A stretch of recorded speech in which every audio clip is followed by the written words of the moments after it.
네, 지난해 크립토 시장은 전례 없는 사건들로 휘몰아쳤었죠. 테라루나 사태, FTX 붕괴, 위믹스 상장 폐지 등 일련의 사건을 겪으면서 크립토 산업의 규제 공백과 이로 인한 문제점들이 속속 드러났습니다. 미국 증권거래위원회와 리플의 소송이 주목받은 이유도 이 때문이었는데요. 자, 설 이후 크립토 시장 전망 첫 번째 주제 공개합니다. 리플의 운명. 와, 이 SEC와 리플의 소송 결과는 사실 한 업체의 문제가 아닙니다. 이 업계의 최대 관심사라고 볼 수 있는데요. 특히나 이 주요 코인의 이른바 증권성을 판단하는 기준이 되는 것은 물론 이 전 세계 크립토 시장 규제의 가이드라인이 될 수 있기 때문인데요. 일단 이 리플과 SEC의 소송 타임라인부터 살짝 정리해보고 넘어갈 텐데 우리 정리의 달인, 네. 예, 김동완 답을 대표님 한번 부르시는군요. 해주시죠. 네. 내용이 간단합니다. 이게 리플이라는 코인이 2012년에 나왔는데 네네. 이 코인이 나올 때, 그러니까 이 증권이면 SEC의 증권으로 등록을 해야 돼요. 네. 그리고 거기에 맞는 절차를 거쳐서 판매를 해야 되는데 SEC가 그거 좀 문제가 있을 것 같은데라는 유권 해석을 해줬음에도 불구하고 네네. 리플 측이 XRP라는 토큰을 그냥 팔았다. 증권으로 등록하지 않고라고 해서 이제 증권거래위원회에서 총 3명을 이제 기소를 했는데 네네. 고소를 했는데요. 코인 발행했던 회사 리플랩스라는 회사하고 전 CEO인 크리스 라슨 그리고 현 CEO인 그 블래드리 갈링하우스라는 친구를 이제 소송을 해서 지금 소송이 진행되고 있습니다. 네네. 이 소송의 쟁점은 뭐냐면 미국 증권법에서는 제3자의 노력으로 인해서 내가 노력을 안 했는데 어떤 이익을 얻게 되면 그 대상을 증권으로 간주합니다. 그래서 이제 증권 이런 것들을 팔 때는 증권법에 이제 맞춰서 팔아야 되는데 그걸 지키지 이게 않았다. 뭐 하위 테스트라는 그렇죠. 거죠. 네네. 네네네. 그래서 뭐 여러 가지 이제 이 히스토리가 있어요. 네. 이 SEC에서도 당연히 이제 자문을 많이 구했고 리플 측에서 그래서 SEC에서 마지막으로 건너간 자문은 어떤 재화와 용역을 사는데 사용하는 토큰 딱 그 정도 수준까지는 아니다. 증권 아니다. 증권 아니다. 그리고 판매 주체가 탈중앙화돼 있으면 증권 아니다. 이 두 가지인데 리플은 여기에 해당이 안 된다라고 하면서 지금 엄청 이제 막 소송이 진행되고 네네네. 있죠. 그래서 그게 아마 올해 이제 소송 결과가 나올 것 같습니다. 이게 제 기억으로는 소송 시작된 게 2018년 아닌가요? 2018년이죠. 네. 근데 지금 2023년이거든요. 그렇죠. 지금 도대체 몇 년 동안 소송을 하고 있는지 모르겠고 지금 현재 우리 김동완 대표님의 정리만 보자고 하면 뭐 SC가 당연히 이길 것 같은데라는 생각이 들어요. 그런데 5년 동안 소송을 끌어왔던 얘기는 이른바 이게 그렇게 간단한 문제가 아니다라는 걸 텐데요. 이 업계 측에 계시니까 아무래도 우리 이사님께서 그러면은 이제 리플 쪽에서 뭔가 주장하는 건 뭔가요? 일단은 그 이제 김동완 대표님 말씀하신 부분이 맞고 계속 이제 SEC 승리로 점쳐지고 있었어요. 아, 그래요? 그러다가 이제 어떤 윌리엄 힌만이라는 사람이 등장을 하게 됩니다. 그분은 누구신가요? 그분 이제 SEC 산하의 기업 금융국장으로 재직했던 분인데, 그러니까 SEC 멤버였던 네, 거죠? 그 산하에 있던 분이죠. 네네. 근데 그분이 2018년 한 컨퍼런스에서 이런 얘기를 했어요. 18년 컨퍼런스요. 네, 이더리움은 증권이 아니다. 아. 네, 그런 얘기를 했다는 거예요. 네네네. 그걸 또 이제 리플이 잡아가지고 이야기를 했죠. 아니, 증권이 아니라면서. 그랬더니 그 힌만이라는 사람이 뭐라고 했냐면 이건 SEC랑 관계없는 내 개인 의견이었다. 아. 그리고 그럼 개인 의견이면 자료를 공개를 해라. 이게 개인 의견인지 뭐 내부의 진짜 의견인지 자료를 공개해.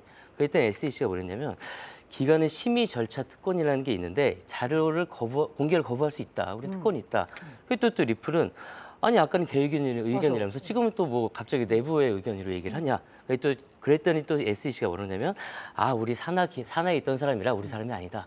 계속 이제 개변에 이루어지는 어떤 그런 이야기가 되면서 약간 리플이 주도권을 잡게 돼요. 그래서 이 대화가 어떤 이제 리플이 계속 어떤 지고 있는 분위기에서 네네. 약간 분위기가 뭘로 바뀌었냐면 SEC의 관리 감독의 능력의 부재로 약간 주제가 약간 흘러가게 됐죠. 그래서 약간 어느 정도 리플이 같이 동시대에서 네네. 싸울 수 있는 그림까지도 좀 이어지게 됐어요. 와, 지금 현재 말씀하시는 걸 들으면 그 어느 쪽도 그 승리를 장담하기는 조금 어려운가요? 맞습니다. 그럼 우리 새로 뉴페이스 우리 백훈종 이사님은 이번 소송의 결과를 사실 점치기가 어려울 텐데 그냥 개인적인 의견입니다. 어떻게 보세요? 저는 SEC가 승리할 것 같습니다. 그 이유는? 왜냐하면 이제 업계에 있다 보면은 코인 이 업계에 계신 분들이 생각하는 쪽으로 많이 이제 의견을 듣게 되고 언론 기사도 그런 쪽으로 많이 나가는 것 같은데 네네.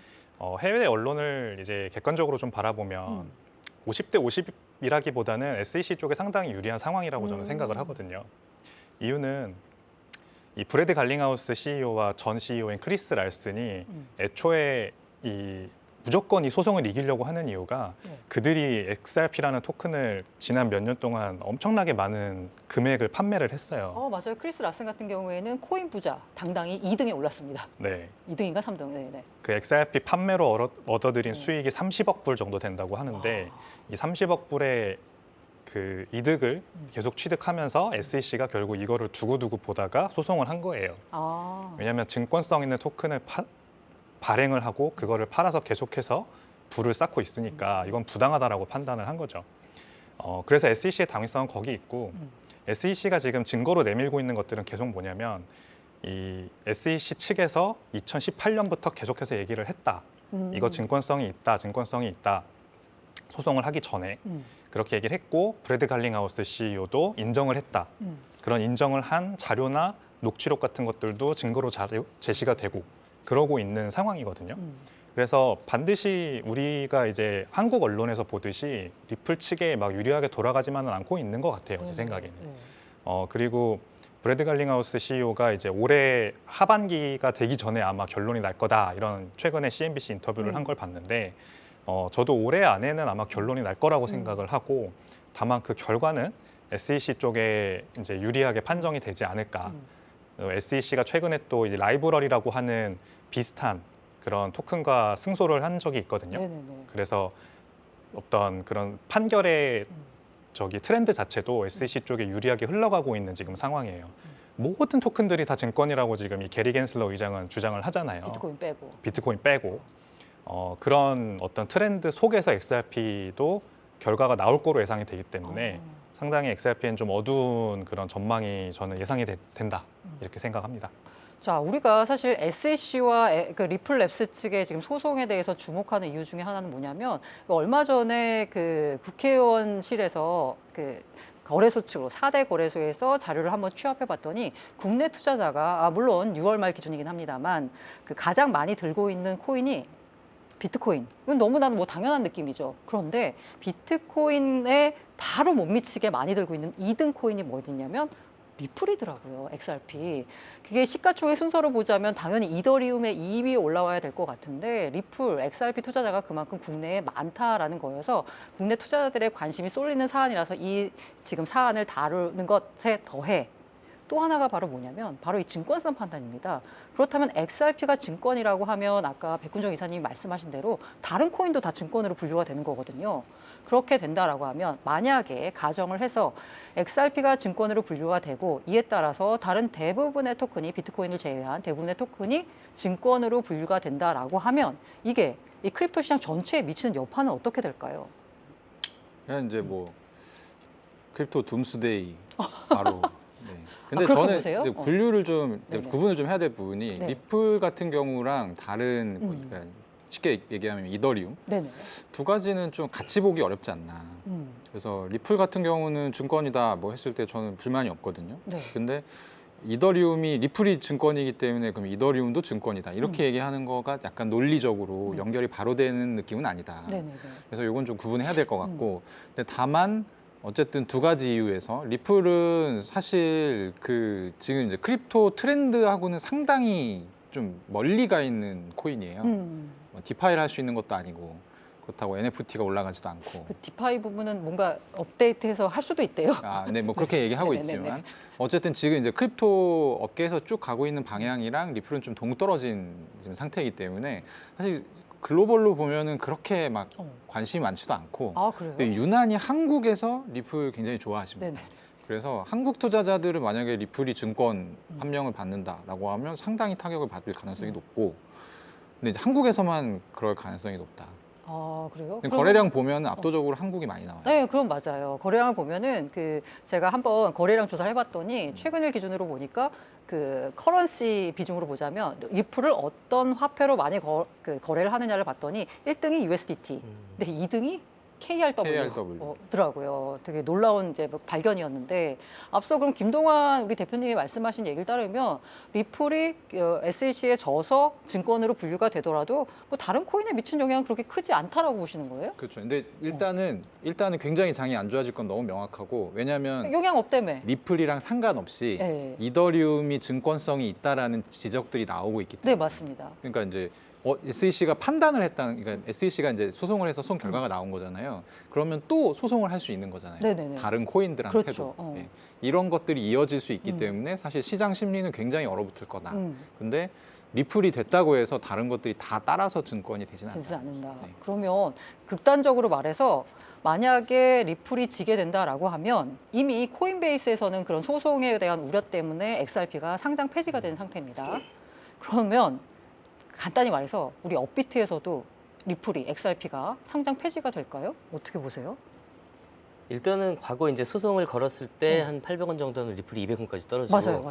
근데 문제는 이제 다른 알트코인까지 다 반으로 줄어들었어요. 음. 이제 절반 이상 떨어졌는데 당장 이제 어떤 투자자 보호 때문에 그런 조치를 하지 않겠죠. 하지만 결국은 이걸 제도권이라는 부분이랑 연계해서 생각을 해보면 어쨌든 미국에서 만드는 어떤 규제들이 한국으로 해서는 그거를 좀 이제 따라갈 수밖에 없는 상황인 네네. 거고 그리고 이제 리플의 그 아까 김동완 대표님 말씀하셨지만 문제는 이거를 우리 리플랩스가 잘 되면 리플 가격이 오를 거다 어떤 기대감을 네네. 준 부분 저희가 예전에 이제 우리 한국 같은 경우는 다른 나라보다 유난히 알트코인이 많잖아요. 맞아요. 그리고 ICO를 한창 했을 때 우리가 이걸 잘 됐을 때 이 가격이 오를 거다. 이런 부분을 증권형으로 만약 분류한다면 장기적으로 정말 많은 알트코인들이 증권형으로 분류가 돼서 사실 상폐될 수 있는 여지는 있죠. 네. 네, 언제가 될지 모르지만 그걸 이제 제도권에서 어떻게 판단할지 모르지만 그랬을 때 좀 다시 심리가 얼어붙게 되고 하는 부분들 여러 가지 부분 때문에 여전히 악영향인 건 확실하다고 생각을 아니, 합니다.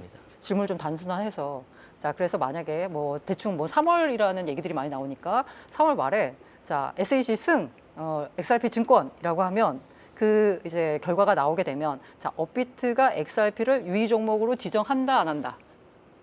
하죠. 한다. 네. 저도 한다. 한다. 저도 합니다. 자 한다. 그럼 이제 근데 업비트니까 왜냐하면 이유가 있어요. 네. 그 리플이 만약에 이제 우리 보통 채굴이라고 하잖아요. 네네. 그 노드를 운영하는 걸 채굴이라고 하는데 리플 채굴 누가 하는지 아십니까? 이미 다 채굴이 완료됐습니다. 아니, 그게 아니라 리플렉스에서. 이제 우리가 지금 채굴이라고 하는 거는 계속 트랜잭션이 이어지게 네네. 하는 그런 게 있잖아요. 네네. 그러니까 이렇게 어떤 트랜잭션이 기록하고 우리가 이제 블록체인이라고 하면 근데 이거 누가 하는지 아시나요? 리플은 채굴을 하는 게 아니라 이미 채굴이 1억 개가 완료가 됐고 그렇죠. 그리고 그 채굴 물량 가운데 절반 정도를 이제 리저브 물량을 해서 잠그고 있는 걸로 알고 있거든요. 시장에 서서히 풀고 있는 걸로. 그러니까 쉽게 얘기하면 네. 리플사가 하지 않나요? 리플사가 하기 때문에 네네네. 리플사가 소송을 맞으면 돈을 물어줘야 돼요. 네. 이걸 운영을 못 할 수가 있어요. 아. 그렇기 때문에 그렇게 되면 리플 내가 보내고 싶어도 이거 안 가는 거예요. 리플사가 이걸 처리 안 해주면 이런 사태가 벌어질 수 있기 때문에 유의지정은 당연한 겁니다. 아, 자 유의 지정은 당연하고 아마 뭐 제가 업비트라고 말씀드렸지만 닥사라고 할 수 있는 이른바 5대 거래소에서는 아마 다 유의 종목으로 지정이 될 것 같고 그렇다면 유의 종목 지정 이후에는 상장 폐지 여부잖아요. 네, 상장 폐지까지 간다. 어떻게 보세요? 상폐된다고. 상폐된다. 상폐되죠. 네. 된다. 네, 하게 되죠. 아. 한 방에 할 수도 있을 것 같은데. 야, 지금 굉장히 심각한 상황이 아마 이 그 소송 결과에 따라서 벌어지게 될 것 같은데요. 이거는 지금 이제 개별적인 전망이었습니다. 근데 저희가 이제 아까 말씀드린 대로 국내 리플 투자자들이 상당히 많으시잖아요. 네. 근데 저희가 지금 약간 기조가 너무 부정적인 얘기만 한 것 같아요. 음, 긍정적인 얘기를 해주실 분은 없을까요? 아니 이게 되게 좋은 일로 사실 받아들여야 돼요. 아, 좋은 일로 네, 받아들여야 된다. 리플이 증권성으로 판명되고 거래소에서 상폐되고 하는 것들이 네네. 우리가 리플 투자자한테 피해가 간다는 측면만 바라볼 게 아니라 크립토 시장 전반의 이 신뢰성 회복으로 이어질 수 있다는 걸 생각을 해봐야 됩니다.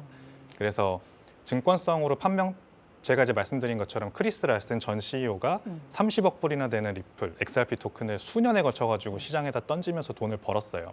그러면 이 XRP는 누가 사줬냐? 개미 투자자들이 산 거예요. 하지만 리플 가격은 지금 2018년 뭐 고점 3,000원까지 갔다가 쭉 떨어지고 지금 뭐 횡보하고 있잖아요. 네.